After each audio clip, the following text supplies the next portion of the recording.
ഇന്നിപ്പോൾ നമ്മൾ ഗോതമ്പ് കൂട്ടാണ് ഉണ്ടാക്കാൻ പോകുന്നത്. അപ്പോൾ ഗോതമ്പ് കൂട്ട് ഇതുണ്ടാക്കുന്നതെന്ന് വെച്ചിട്ടുണ്ടെങ്കിൽ ഇതിൻ്റെ ഗോതമ്പ് പൊടിയുടെ പുട്ടുപൊടി വാങ്ങിക്കാൻ കിട്ടും. അപ്പോൾ അത് നമ്മൾ വാങ്ങിച്ചിട്ട് നമുക്ക് ആവശ്യമുള്ള എടുത്ത് കുറച്ച് വെള്ളം നനക്കുക. എന്നിട്ട് ഒരു 10 മിനിറ്റോളം മൂടി വെക്കുക. അതിനുശേഷം അത് മിക്സിക്കകത്ത് എടുത്തിട്ട് അടിച്ചെടുക്കണം. ഉപ്പും ചേർത്ത് അടിച്ചെടുത്ത് കഴിഞ്ഞിട്ട് നമുക്ക് ഇപ്പോൾ ഇതാ കണ്ടോ, മിക്സിക്കകത്തിട്ട് അടിച്ച പരിഗണി കാണുന്നത് കാണിച്ചു തരാം. വേണ്ട, ഇങ്ങനെ കിടക്കും ഇത്. അത് നമ്മൾ പിന്നെ പുട്ട് പുഴുങ്ങുന്ന കുറ്റിക്കകത്തേക്ക് എടുത്തിട്ട് പുട്ട് പുഴുങ്ങിയെടുക്കുക. പുട്ട് പുഴുങ്ങിയെടുത്ത് കഴിഞ്ഞ് ഇനി അടുത്തത് വെച്ചിട്ടുണ്ട്.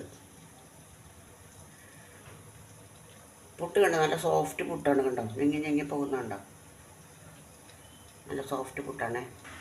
അപ്പുറത്തെ അടുപ്പിൽ ഗ്രീൻ പീസാണ്. ഗ്രീൻ പീസ് ഞാൻ ചട്ടി അടുപ്പത്ത് വെച്ച് വെളിച്ചെണ്ണ ഒഴിച്ച് കടുക് പൊട്ടി കഴിയുമ്പോഴത്തേക്കും നമുക്ക് ഇതിൻ്റെ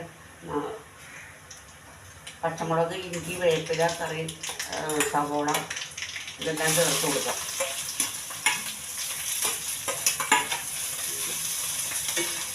എല്ലാം ചേർത്ത് കൊടുത്തിട്ടുണ്ട്.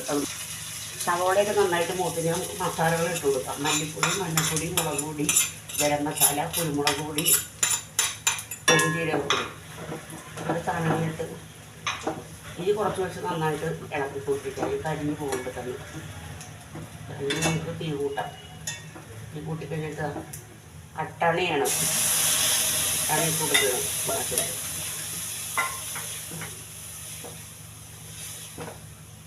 അട്ടണി ഇട്ട് കൊടുത്ത് ഉപ്പ് നോക്കണം. ചാറത്ര വേണം. തിളച്ച് കഴിയുമ്പോഴത്തേക്ക് മതിയാക്കാം. ഉപ്പ് കറക്റ്റാണ്. നിങ്ങൾക്ക് എൻ്റെ വീഡിയോ കണ്ട് ഇഷ്ടപ്പെടുകയാണെന്നുണ്ടെങ്കിൽ സബ്സ്ക്രൈബ് ചെയ്യണം, ലൈക്ക് ചെയ്യണം, കമൻറ്റ് ചെയ്യണം കേട്ടോ. ഇതോടുകൂടി തന്നെ ഇതിൻ്റെ ഇടയിൽ കൂടി തന്നെ എൻ്റെ പാത്രം കഴുകലും കഴിഞ്ഞ് ഇനി ഇവിടെ തുടക്കണം. ഇതും കൂടി കഴിഞ്ഞിട്ടുണ്ടെങ്കിൽ രാവിലത്തെ ജോലി കഴിഞ്ഞു.